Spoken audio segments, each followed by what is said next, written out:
Hello YouTube! We're back with another deck profile.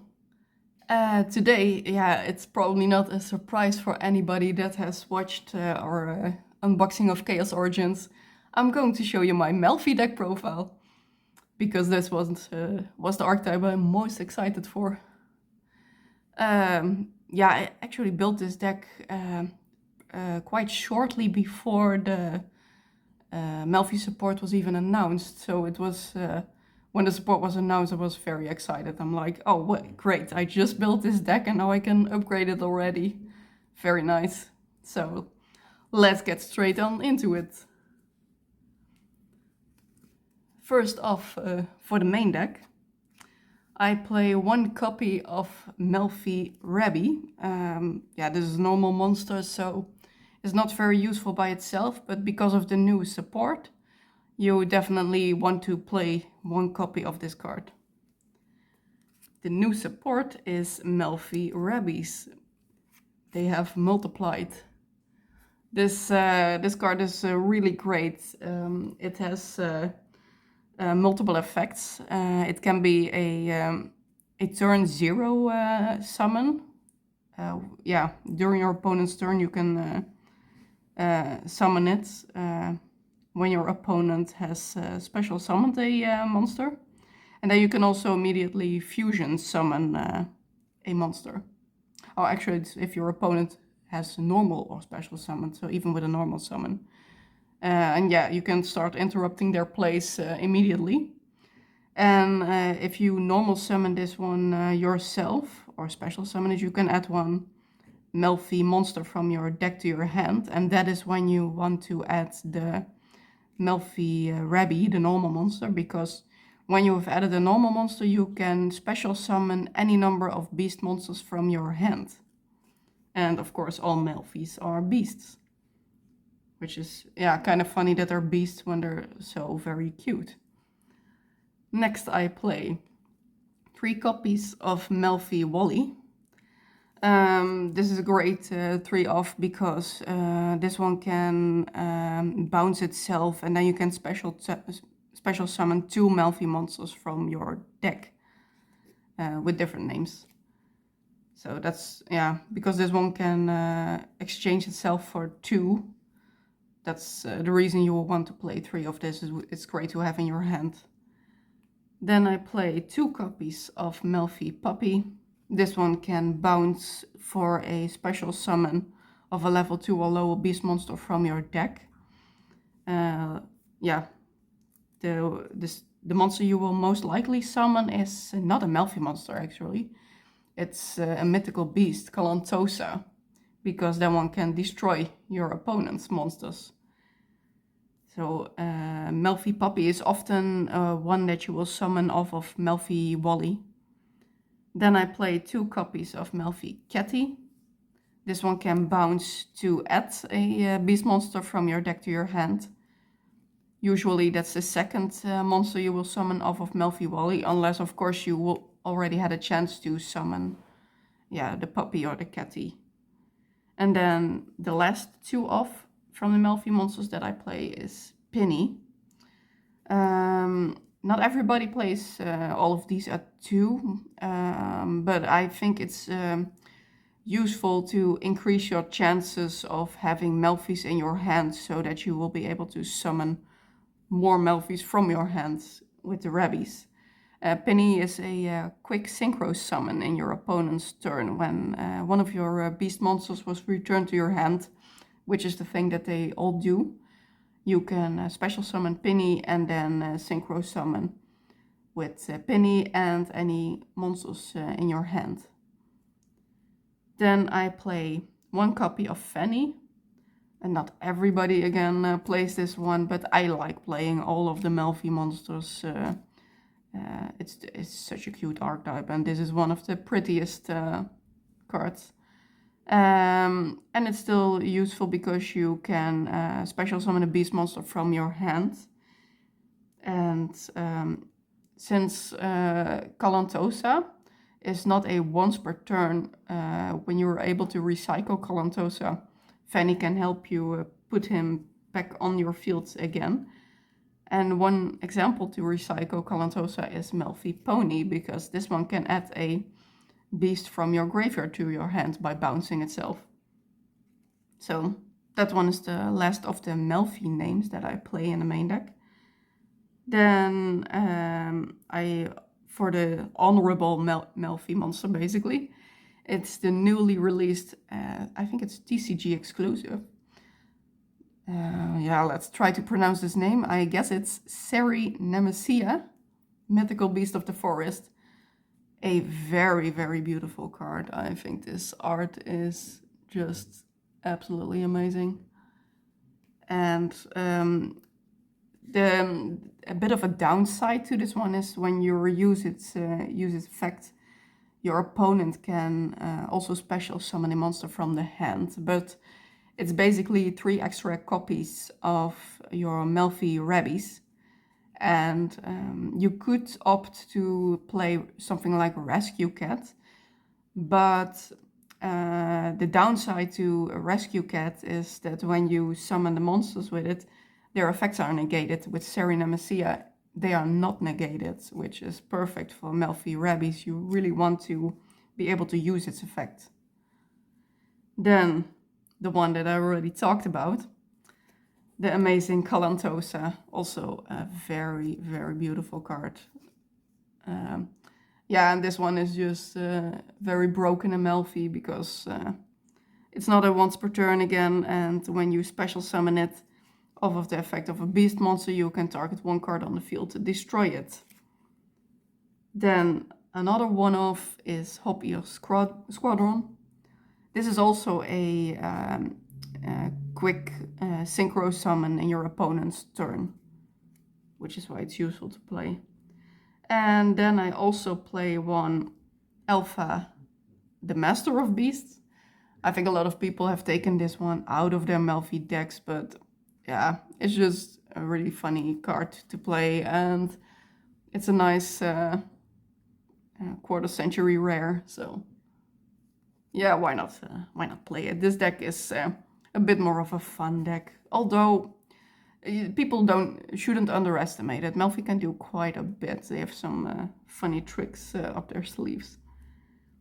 Then I play 3 copies of Ash Blossom, of course, 3 Bells, and then 2 Droll and Lockbird for the hand traps. And yeah, that's the monster lineup for the main deck. Now on to the spells.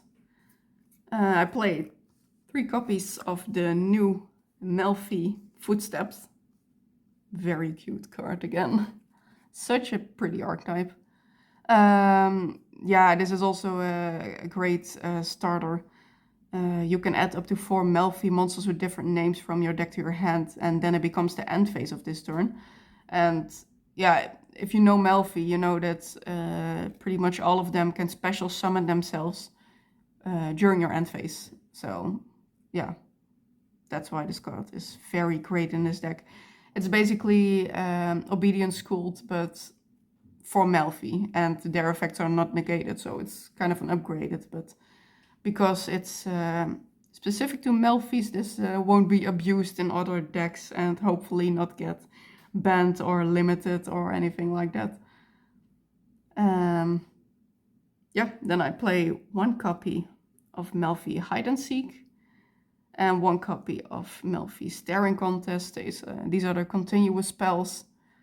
Yeah, they can have some useful effects. Hide and Seek protect your Melffys, and you can also recycle with this card.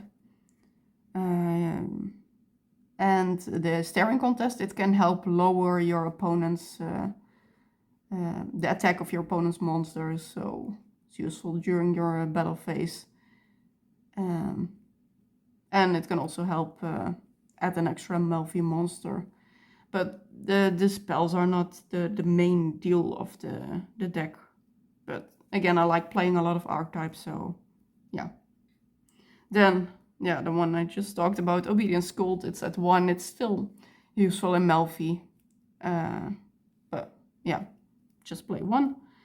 Then one Call by the Grave, because that's, yeah, very useful to protect yourself from hand traps.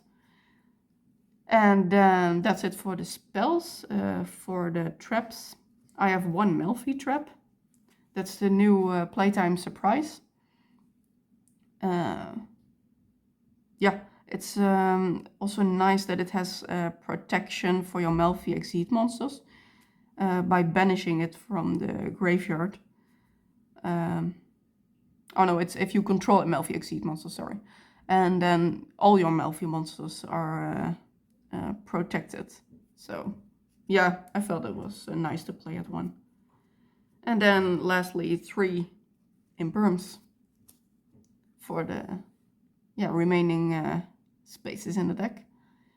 That's it for the main deck.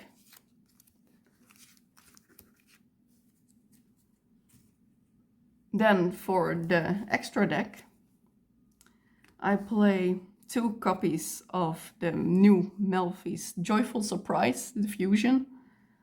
This is just the greatest artwork. It's so funny, they're all dreaming about, being stronger or bigger. And the Penny is even dreaming about flying. It's very funny card.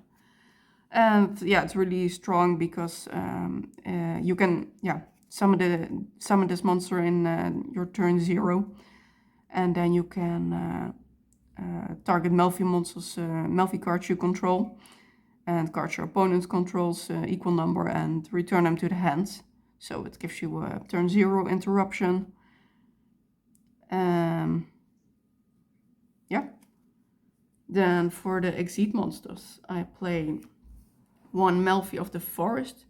I think you could potentially play this one at 2. I have a second one in my side deck. Yeah, this is one of the first Exceeds you often make with Melffy, because it can help you get an extra Melffy card. So that's also how you get to your one-offs for your spells. Yeah, then it also has some interruption if a Melffy monster you control returns to your hand, which is what all of them do. Target one face-up monster your opponent controls. It cannot attack. Also, its effects are negated. And then I play 1 Joyous Melffy. Yeah, you can detach one material. Your Melffy monsters can attack directly, which can be useful depending on where the game is going. And during your opponent's turn, quick effect, target 1 beast Exceed monster you control, return it to the extra deck, and special summon level 2 or lower beast monsters from your graveyard up to the number of materials it had. So yeah, sometimes it helps recycle your Melffys. Then I play 1 Melffy Mummy. Yeah, it's not often used for its effects because you need to have a lot of materials attached to it, which is not as easy to be able to. But it can help you get easier into your Melffy God Mummy, which is another of the new cards. Yeah, you can Exceed summon this one by using Melffy Mummy you control, and then all the materials will be transferred to this one. And if it's special summoned, you can add 1 Melffy spell or trap from your deck or graveyard to your hand. And it gains attack equal to the combined attack and defense of all Melffys attached to it. So this one, can get pretty large, especially for the if you have the normal Melffy attached to it. The Melffy Rabby, that one has 2100 defense. So yeah, that one can give God Mummy a lot of attack immediately, and then the rest will add up. Then I play 1 Downerd and 1 Zeus for the remaining Exceeds, which speaks for itself. Downerd and Zeus are always useful. Then for the Synchros, 1 Merry Melffys. If it's special summoned, target 1 face-up monster on the field, return it to the hand. So for the quick synchro summons, this is your bounce if you need that.